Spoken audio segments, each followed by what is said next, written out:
Friday, everybody. Welcome to a special edition of the WIGES Geospatial Forum here on a Friday at noon. Hope everybody's doing okay. Big football game tonight, so I was just outside and there's a lot of brown and gold running around and driving around, and so enjoy that if you're into that, and be safe and go Pokes, and hopefully we'll keep the bronze boot here for another year playing the CSU Rams. So I'm Jeff Hammerlink, Director of WIGES. It's my pleasure to do the introductions today. Before I get to that, though, just a quick plug for next week's activities around GIS Day. We're celebrating that about a week early this year with all that's going on. Beth is looking up like something's wrong. I'm doing okay. Okay. So this year we're going to celebrate International GIS Day about a week early. The actual day, I think, is Wednesday, November 15th, but we're going to celebrate on Thursday, November, is it the 9th? Is that what next Thursday is? Yeah. And so next week we'll have Dr. Joseph Kursky here from Esri. Who's like, can't think of a better evangelist for all things geospatial. So he's going to be here on campus. I know he's doing some guest lectures and classes, and then he's doing he's going to participate in, I think, a lunch activity supported by our Wyoming chapter of Women in GIS. So that's at noon. And I'm looking to Beth. Co-library 506. Co-library 506. Thank you. Yep. So that's at noon, and then he's giving a public talk at 3:10 in this same room, AG 1032. And then we'll move upstairs at 4 o'clock to the WIGES conference room, AG 301.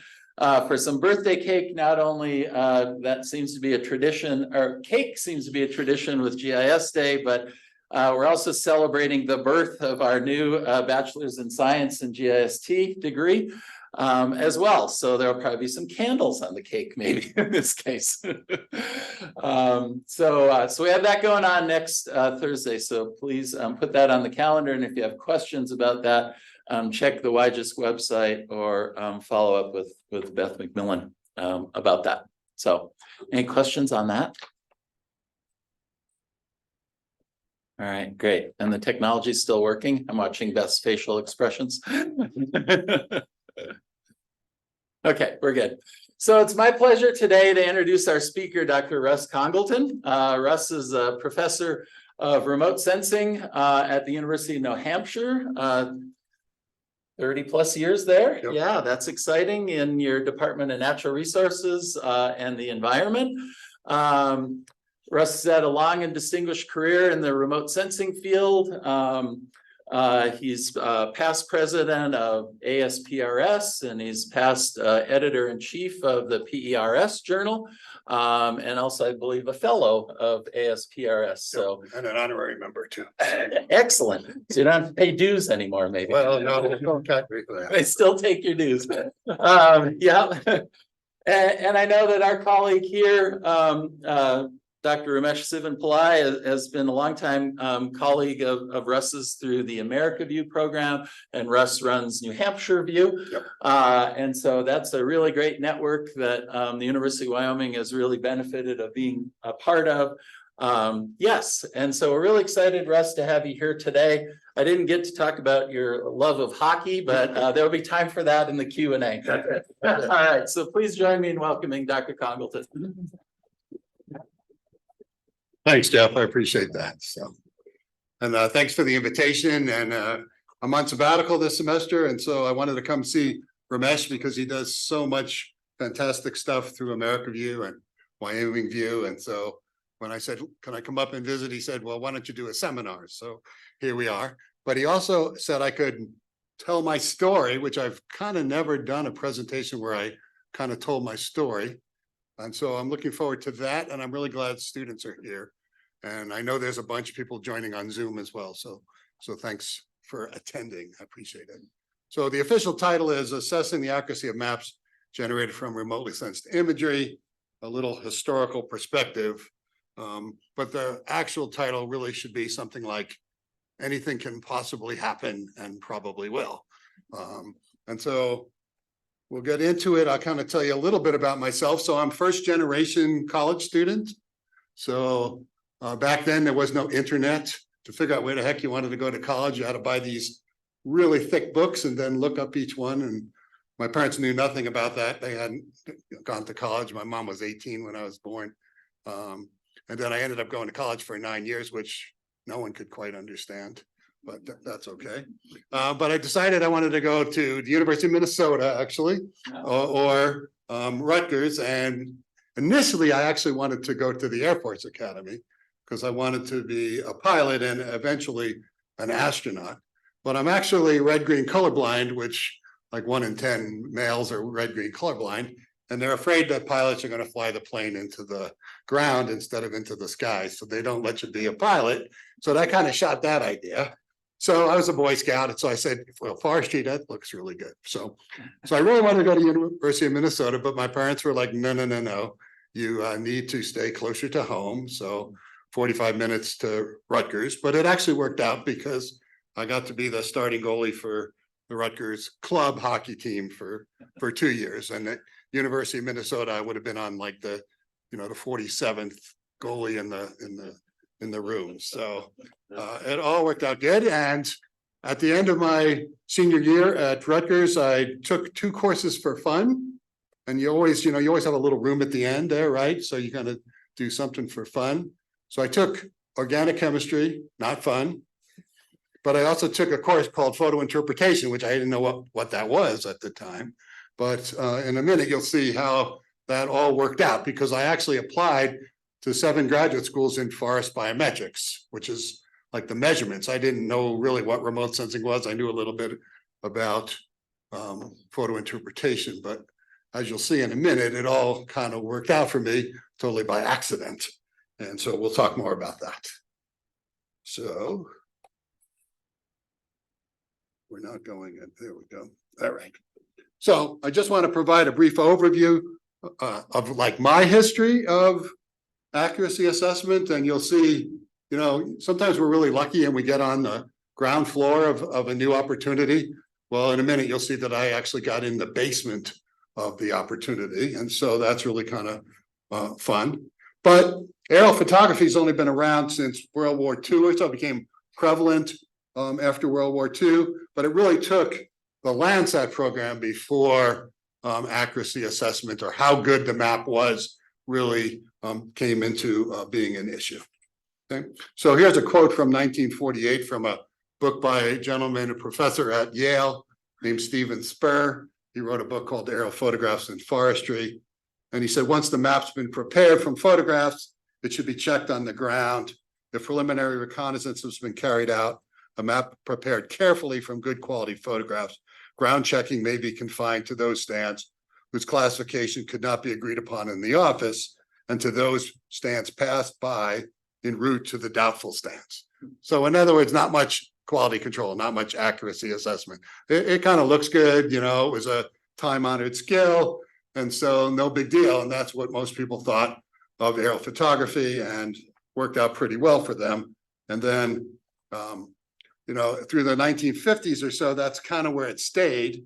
There were a few thoughtful people who got together and tried to say, well, let's get this photo interpretation into a little bit more of a science. Let's give it a little more quantitative bend. And so there were a couple of papers published, you can see here. And then at the 18th annual meeting of the American Society for Photogrammetry, didn't even say remote sensing at that point. It didn't become ASPRS for quite a while after this. There was a panel discussion, and they actually proposed in 1956 that maybe we would use this thing called the error matrix. But then it went nowhere. So the manual of photo interpretation, which was like the Bible published by American Society of Photogrammetry in 1960, had no mention of this. Okay, but here we go. Along comes Landsat, 1972, and I don't know how familiar you are with the Landsat program. Hopefully, pretty familiar, and if not, You can go look it up a little bit after this, but kind of the gold standard for the whole world at this point. And so they just celebrated 50 years of Landsat data last year, which was very, very exciting. And there were actually two instruments on the initial satellite. It was initially called ERTS, the Earth Resource Technology Satellite, but quickly changed to Landsat. And so the return beam Vidicon was the sensor that everybody thought was going to be the useful one. And then they put this really strange multispectral scanner that was very experimental, that was built by this woman, Virginia Norwood. And I think it's so cool that back in the 50s and 60s, Virginia was, working there with all the guys, because it was pretty much a male-dominated field at that time. But Virginia got together and came up with this multispectral scanner. I had the pleasure of having lunch with her. I got to sit next to her at a banquet, about 15 years ago, and got to chat with her about all kinds of things. And at the same time, William Pecora was the director of U.S. Geological Survey and part of the Department of Interior, and he's the one that pushed for the Landsat satellite. And so it changed everything. All of a sudden, we've got this digital data, and we want to know, eventually we want to know how good it is. Are we going to compare it to the photography? What's going on? And so, initially, the beginning of any new technology, you kind of run with it, right? You go, okay, let's see what we can do. And you don't worry too much about validation or accuracy, but eventually, hopefully you do, okay? And so in the 70s, there were a few papers that kind of dealt with this. You can see a paper by Hort and Bruner and Van Genderen and Locke, and then Ginnivan. And these guys were really kind of looking at, how many samples do you need? It was like a binomial kind of situation. Is it right or is it wrong? And so there's a couple of papers like that. And then in 1979, there was a joint program between the Forest Service and NASA out of the Johnson Space Center called the Nationwide Forestry Applications Program, run by a gentleman named Phil Weber. And he provided funding to Dr. Roy Mead at Virginia Tech to develop thematic map accuracy standards. And the cool thing about this is there were two giants of the remote sensing community, two of the fathers or pioneers of remote sensing, at least digital remote sensing and even analog remote sensing, serving on this committee. Dr. Bob Caldwell, who was at the University of California, Berkeley, and Dr. Roger Hoffer, who was at Purdue University and then actually retired from Colorado State. But it was not at all popular to do accuracy assessment, right? Because everybody was saying, this is the new Landsat satellite. This is the amazing thing. It's 100% correct. It's beautiful. It's wonderful. And so it wasn't at all popular. And if it wasn't for Caldwell and Hopper, this program probably never would have gotten off the ground. And so enters this 21-year-old kid who graduated from Rutgers and applied to Virginia Tech in forest biometrics and got no emails back then, a phone call and a letter saying, well, we know you're interested in forest biometrics, but we've got a remote sensing group as part of our biometrics group. And we've got this project where we're going to look at this new thing called Landsat and how good it is. And would you be interested in that? And it's by NASA. So remember, I wanted to go to the Air Force Academy and go be an astronaut. So I'm like, this is the coolest thing I could possibly do. So there's a picture of me sitting in my office at Virginia Tech, and there's some of my office mates. You can see I have a lot more hair. The beard's not gray yet, but most of these guys turned out to be pretty recognized in the field. Bill Kovalik, the guy in the white pants on the far end, works at NASA. Jim Smith, who's right in front of me there, it was a professor at Virginia Tech and now runs the Landfire program for the Nature Conservancy. Joel Heinen, behind him, is a professor somewhere in the Midwest in wildlife. Steve Prisley, who's next to Joel, was a professor at Virginia Tech and now is part of a big consulting firm. Gary Hagan also runs a big consulting firm. And then that was our mom, Jerry, who took care of us, was the secretary in the staff person in the group.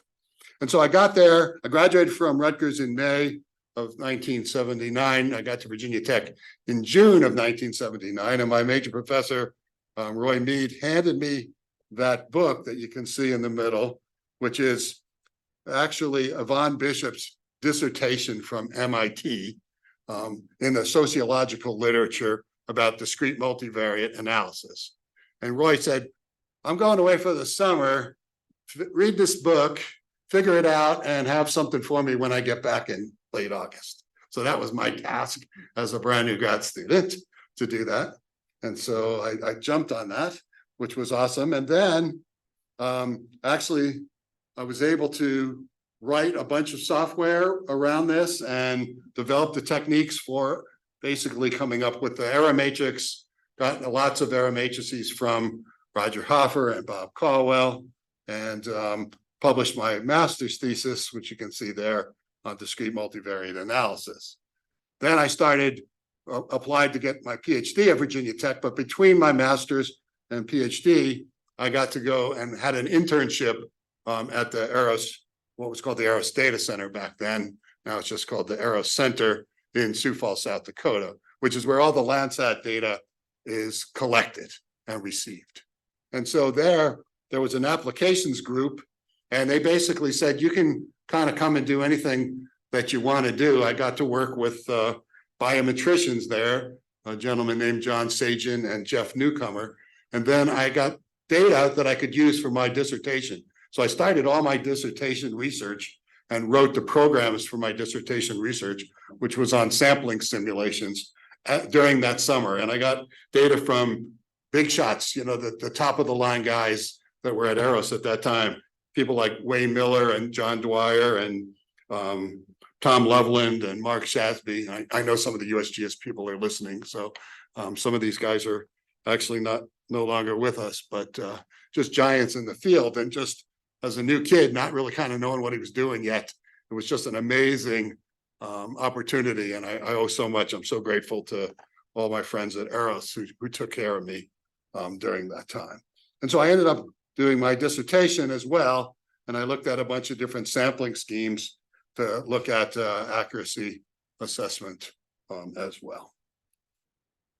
So the first semester I was at graduate school, after I read that book during the summer, I ended up going to Sioux Falls to the Eros Center, and we talked a bunch about doing accuracy assessment.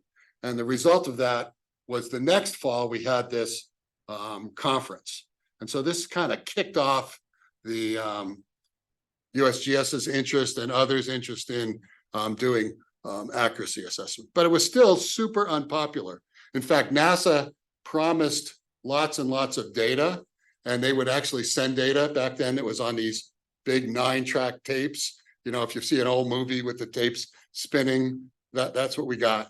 But even Eros, which was like the premier facility for reading satellite imagery, couldn't read the tapes that NASA sent because we think they didn't really want to provide us with information. So we played Frisbee with those 9-track tapes.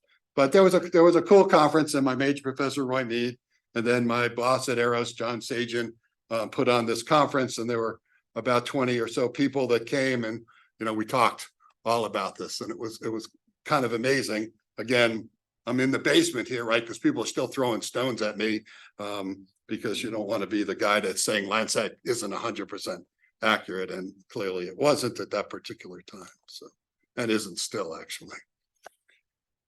Then in the spring of 1980, I got to go to my first conference and speak. It was an ASPRS conference in St. Louis. So now I'm 22 years old, so a lot older, a little more mature. And so I presented all about the error matrix and some things you might have heard of related to some analysis of that called kappa and marge fit. And what was really interesting is the gentleman who spoke after me, and I won't name any names, basically stood up and said, everything that guy just said is completely wrong. So that was kind of fun. So that's the way I started my scientific presentation career. So hopefully you don't go at the end of this talk today, go, everything that guy said was completely stupid. So, but anyway, you never know what's going to happen, right? That's the rules of this, right? You never know. You never know. So anyway, the results of my research from my master's and PhD, we ended up having 6, peer-reviewed papers published, really introducing and kind of pioneering the error matrix as the tool for accuracy assessment for thematic data, kappa and Marge fit, things like the quantitative statistics of overall accuracy, producers and users accuracy, but also information about how many samples you need, what the size of the sample unit should be, and something called spatial autocorrelation. If you look at patterns of error, if you make a mistake here, are you more likely to make a mistake nearby?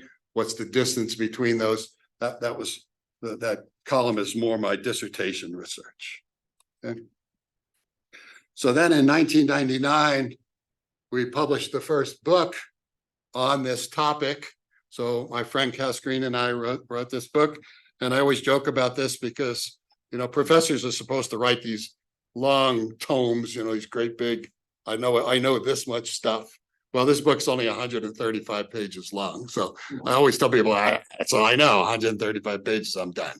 So we did it again in 2009. It got a little bit longer. We were up to 200 and something pages. And back in 2019, we published the third and final edition. I'm not doing another one of this thing, and it's about 325 pages. So I guess you could say I got smarter over the years, or at least I got more long-winded. I'm not sure which answer is true there. So.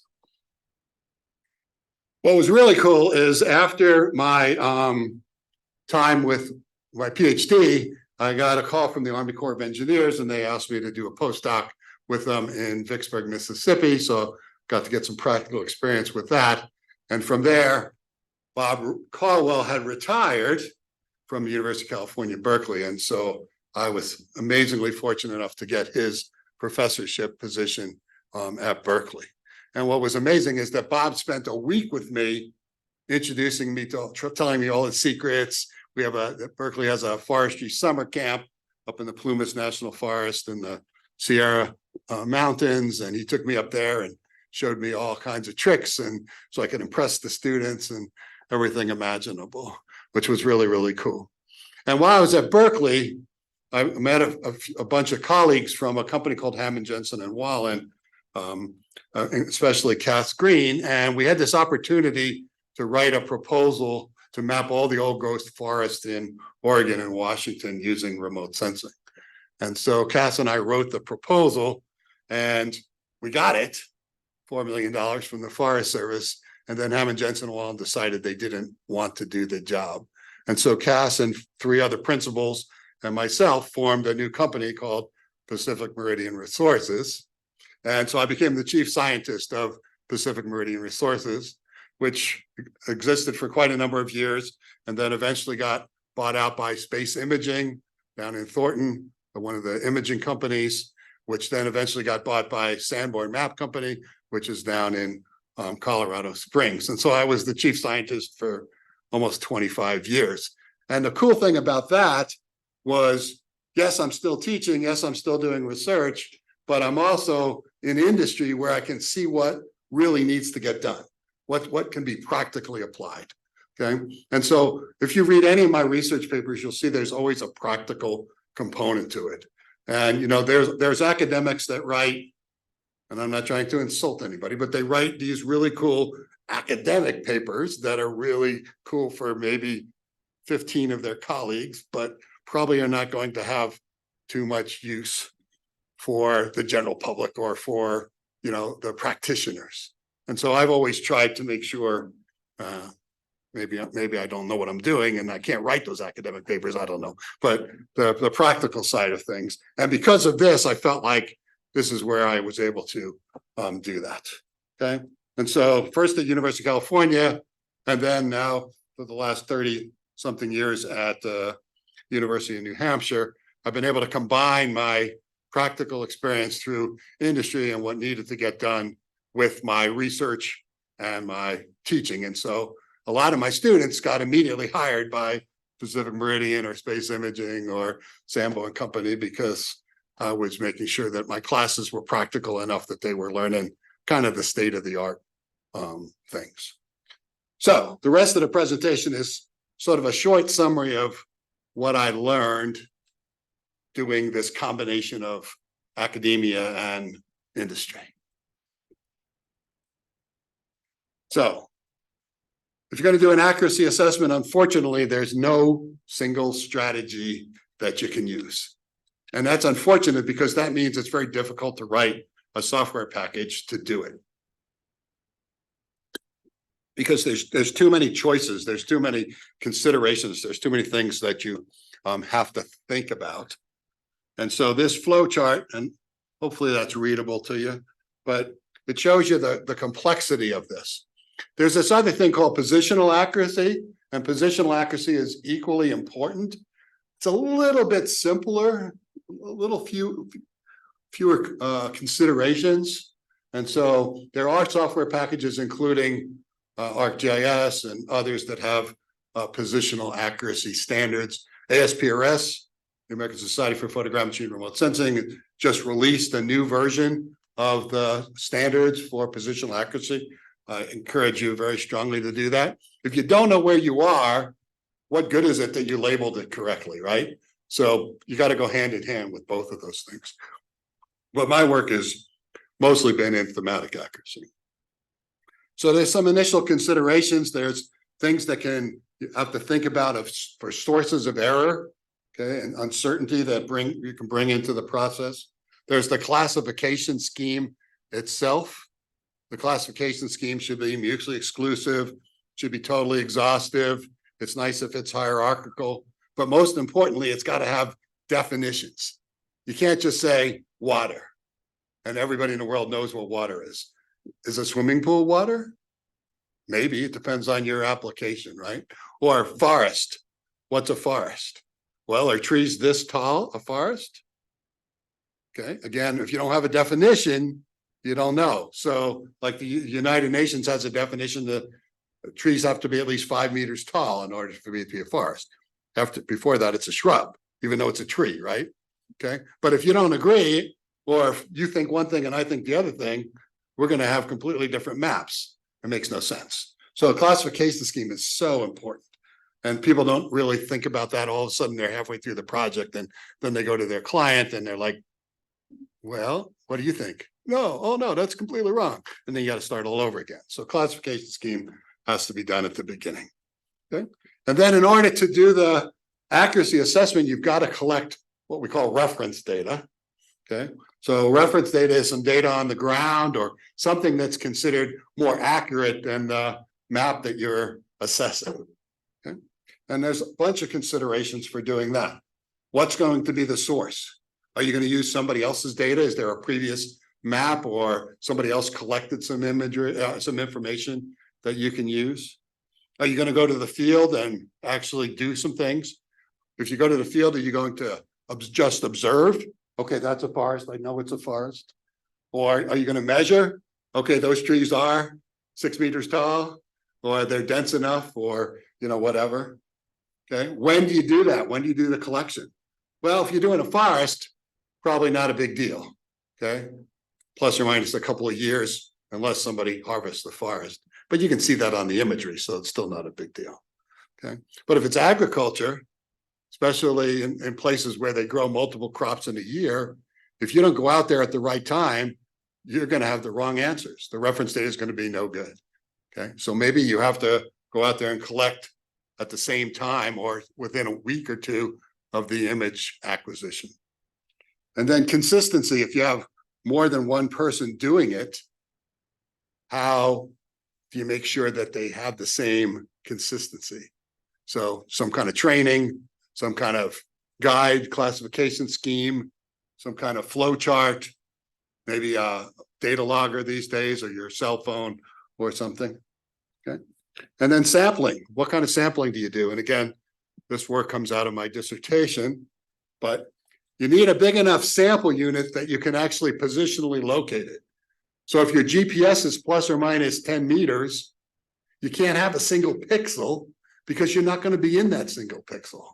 Okay, so you've got to pick an area that's big enough. And this is where positional accuracy, comes in. And you think, okay, well, what if I have a 1 meter pixel? Well, most of the satellite imagery with 1 meter pixels, the actual positional accuracy of that is actually pretty large, maybe plus or minus 10 pixels. So now you need an actual, not a bigger sample in area, but a bigger sample in number of pixels to make sure that you know where you are. Does that make sense, everybody? Awesome. Okay, that's a big one, and so much accuracy assessment has been done on an individual pixel, and it's just not right. So, and then how many samples do you need?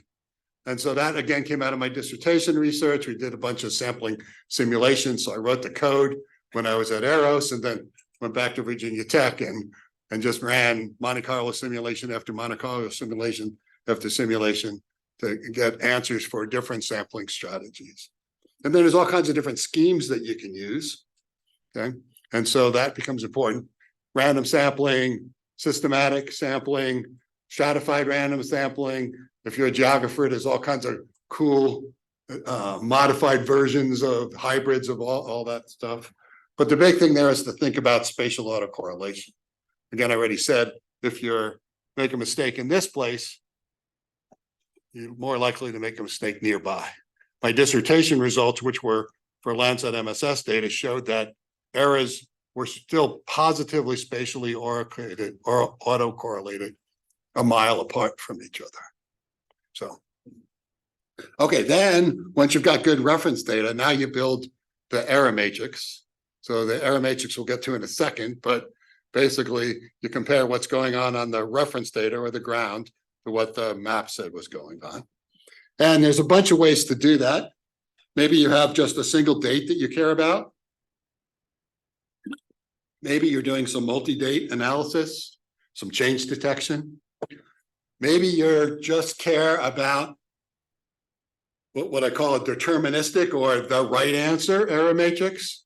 But we had this big project where we were supposed to assess the accuracy of a worldwide map that another company had created. And they were supposed to give us what's called national technical means, which is the spy data. So we all had to get security clearances so we could see this imagery. But it turned out that they didn't have spy data in most of the places that we needed to get reference data for. So what we were doing was manually interpreting the imagery for the map class and comparing that to what the other company got from the digital classification. Not really a fair assessment. And if we did that with just right or wrong answers, the other company got an accuracy, an overall accuracy of like 35%.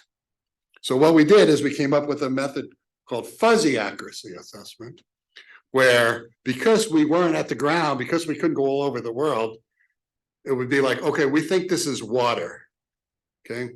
But it could be rice because the rice hadn't quite grown up enough out of the water for it to cover enough area for us to see it, okay? So it wasn't like it could be water or it could be trees. You know, that doesn't work. That's just cheating, right? But there were some acceptable answers. And so we had fuzzy accuracy assessment where we built the matrix where if it was good, we tallied in one place, but if it was acceptable, we tallied another place so that we could give them the benefit of the doubt. Does that make sense? So we call that fuzzy accuracy assessment. And then you get the descriptive statistics like overall accuracy, producers and users accuracy, and then some basic analysis techniques. So as far as I'm concerned, and you probably got this already from what I've said up to this point, is as far as I'm concerned, we want to balance statistical validity. Yes, statistical validity is important. Virginia Tech was on trimesters, quarters, and I took 14 statistics courses as part of my master's and PhD. So I'm not a novice in statistics, and yet it's got to be practical. It's got to be useful. It can't be some pie in the sky technique that no one in the Forest Service or, you know, the practitioner or consulting company or the EPA or NOAA or whoever's doing this can use. It can't be so complicated that it doesn't work, right? So if it's not going to be valid, don't bother to do it. And if you can't afford to do it right, don't bother to do it. And what's really funny is my co-author, Cass Green, is actually a resource economist. So she's all about the money. And of course, she was the president of the company as well, which made her twice as much all about the money. And so she would be like, well, let's spend all the money making the map as best as we can, and let's not worry about how good it is. Maybe that might work. Okay, let's ask the client and see what they want. I would always argue, we got to hold some back. We got to do some accuracy assessment. And so we would have that. That's why we wrote the book together. It's kind of fun. You'll see us. And we actually did lots of workshops together, and we would pick on each other back and forth as we go. So have a good time. So here's the sample unit. Okay, so you got to consider positional accuracy, as I mentioned already. You also have to consider something that was very well known for our photo interpreters called the minimum mapping unit, which seems to have gotten lost when we can zoom in, zoom out, and produce imagery at whatever scale we want it to be at. Okay, and the minimum mapping unit really has to do with the smallest area that you really care about mapping. Okay, and so as I said before, single pixel has been done historically, but in my opinion, you really have no idea where that single pixel is. So you need to do a cluster of pixels or some kind of polygon. And these days we have object-based image analysis. And so if you're going to do a polygon, there's some interesting challenges there. Because the cool thing, if you go for Landsat imagery or even Sentinel imagery, let's say you do a 3x3 cluster, the clusters are all the same size, and so you can just use a tally. Okay? But if you do object-based classification and you use different size segments, then you can't just tally. It's got to be an area-based assessment. And some people forget about that. Also, some things that happen, some people will grab a cluster, maybe even a big cluster, 100 pixels size cluster, but they consider each pixel a sample. What's wrong with that? Spatial autocorrelation, right? Terrible. Can't do it. Okay. So very, very important sample unit. Sample size, I'm not going to go into the equations for this, but the cool thing and the most important thing is the samples have to be independent, right? You can't use the same samples to train your classifier as you do to assess how good it is. Okay. In statistics, historically, people did that all the time. And historically, in the early days of remote sensing, people did that all the time because the reference data is hard to get your hands on. Okay. You also have to remember that if you assess a state, then those are the results for that state. If you want to know what's going on in your county, you got to do an assessment for the county. Okay, so you got to make sure you separate those. Sampling, here's one of my favorite slides. You know, if you do completely random sample, you know, you walk over here and the random sample is across the canyon on the other side. If that's especially true when you're in the West. But the other one, even though it's a crudely drawn picture, is super important. Okay, and this is what happened with the guys with global mapping project I was talking about. I also had a big NASA measures grant with a bunch of guys from USGS and some NASA centers and some other universities. And we were looking at crop extent around the whole world. But imagine that this is your study area. And so you've got some water and you've got some sand. Okay. And all you guys that are in the remote sensing class with Ramesh right now, you have no issues identifying the water and the sand. Okay. No big deal. But what I'm really interested in is that little 5% area there that's actually broken up into commercial, residential, and industrial. Okay. And I take 100 samples randomly, and that commercial, residential, and industrial is only, let's say it's 10% of my area. Okay. If I have 100 samples, what's the chance of how many samples am I going to have in there? 10, right? So am I going to get the water and the sand right? Yeah. So what's my accuracy going to be? 90%. Even if I get 0 right of what I'm interested in. You see why you have to be practical here? Okay, statistically, I did nothing wrong. And my map's 90% correct. And I give it to the user and he says, yeah, but you got every one of those areas that I cared about wrong. Okay, so what good is statistics then if you don't think about what you're doing? So, got to think, got to be somewhat practical, has to have some usefulness to somebody. So, neither one is wrong, right? That 90% is not wrong, but it's not useful. So, there's a trade-off there. Okay. So, you might be saying, what the heck is this error matrix thing? And why didn't you tell us this from the very beginning? But here it is. Okay, so this is what an error matrix is. In statistics, it's called a contingency table or a cross tabulation. Okay, on one axis is what the classification, the map, the remotely sensed data said, and on the other axis is the reference data, right? Okay, so this is a little contrived example to kind of help you remember what this is all about. But what happens here is you just look across. So the map is 3 categories: forest, water, and urban. You look down, the reference data is forest, water, and urban. Okay, and you can see them. What's the major diagonal of the matrix is where they agree. So 28 times the map said it was forest and the reference data agreed that it was forest, or 20 times the map said it was urban and the reference data agreed that it was urban. Okay, so we got those samples that we've talked about. What's really cool is the off diagonal elements, and those are either what we call omission or commission errors. Okay, so it's like a coin. A coin has heads and tails. Well, an error has omission and commission. If you omit something from the correct category, you commit it, you put it into the wrong category. Okay, so if we want to get the overall accuracy of our map, we just add up the major diagonal and divide by the total number of samples. So 28 plus 15 plus 20 is equal to 63. And so we've got 63 divided by 100, or 63%.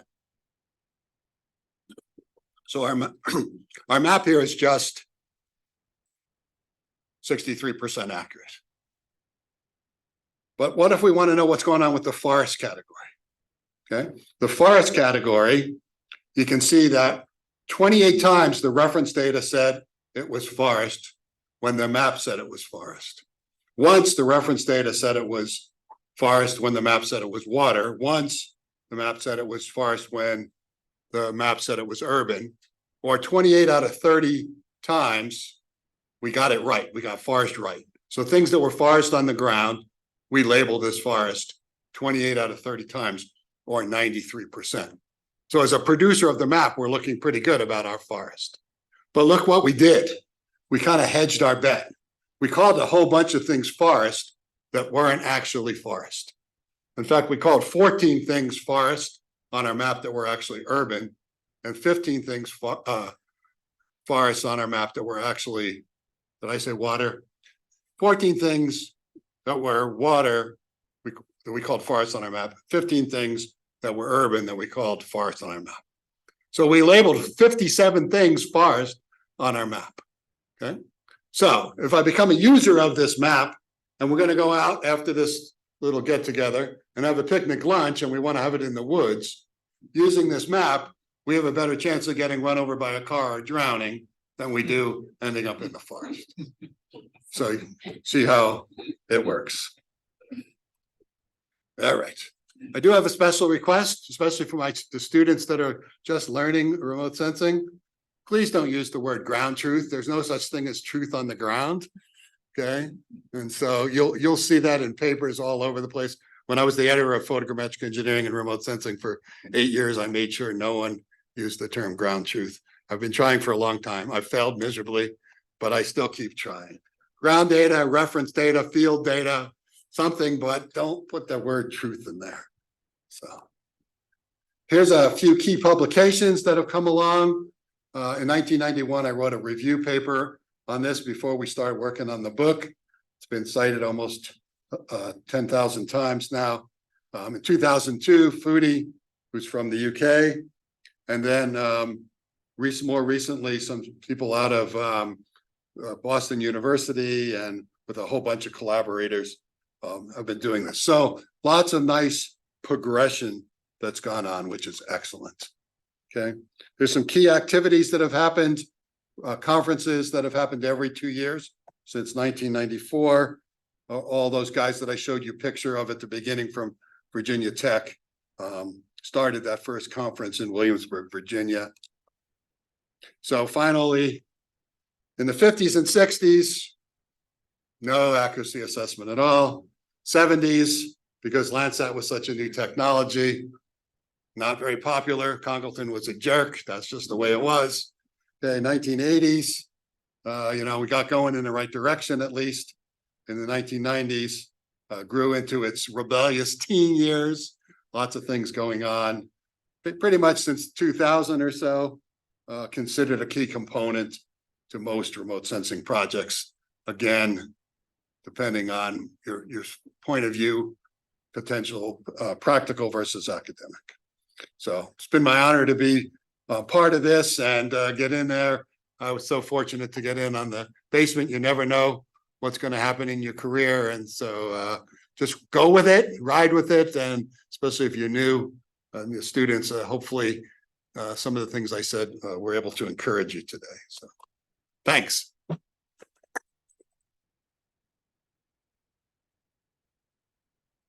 Thank you so much. Sure. We have a few minutes for questions, either in the room or online. Let me turn on the mics in the room here. Oh, sorry. I guess they're up there. So Yeah, there it is. Okay. Yeah, they're on. Okay, And so then yeah, we have a few minutes for questions. Addington. No. sure. You know, if there's any work that's going on in the area of thematic accuracy assessment and AI, people beginning to throw their lead cover. May have seen some generative AI that's built on some strong foundational models or something like that. Right. Yeah. So, I mean, the methodology still applies. You get an answer and you can still compare it to, some reference point, right? So, I did see a paper recently by Foodie, which again is kind of academic as far as I'm concerned, but he's saying that if you ran, this paper showed 5 or 6 different classification algorithms, whether it's AI or classification regression tree, random forests, whatever he was using. He basically said the training data, he used the same training data, but the results gave him the answer because he used 6 or 7 different models to do that. So people have been asking me for years, especially like State Department, CIA, how do you do thematic accuracy without reference data? And my answer would be up to this point. You can. I'm not sure from my personal standpoint, I don't want to model the answer. I want to know what it is. So, that's again, the academic versus the practical. So, but thanks for the question. So Russ, Yeah, Ramesh. so as you are switching to UAVs Yeah. and collecting high spatial resolution data, and locating your point within a 30-meter by 30-meter pixel was one thing, but now you have centimeter size pixel. Yeah, we have 3 centimeter pixels that we're using. What are some challenges do you think, can we just take what we did so far and move it along to the UAV world, or there has to be some type of rethinking? Yeah, I've been hoping for 20 years that we would escape the error matrix and kind of get beyond that, and that somebody would do that. There have been some really interesting things with simulations where you like have error surfaces and areas of more uncertainty and less uncertainty. And I think those, have some potential. But I think generally the problem with when you get a 3 centimeter pixel, it's actually not much different than when you got a 1 meter or 5 meter pixel, right? All of a sudden you don't see the tree anymore. You see the sunlit side of the tree. You see a branch. You actually might see an individual leaf or whatever, right? And so this is where object-based analysis, I think, comes in, and then accuracy assessment from an object-based standpoint gets a little bit more complicated because of the area measures that you need instead of the tallies that you need. But I actually published a couple of papers on area-based accuracy assessment. So I think that would be the way that I would lean at this point. Thanks. Great, great questions and great responses. We're at the top of the hour, so we're gonna have to wrap this up, but please join me again in thanking Dr. Congalton for sharing with us today.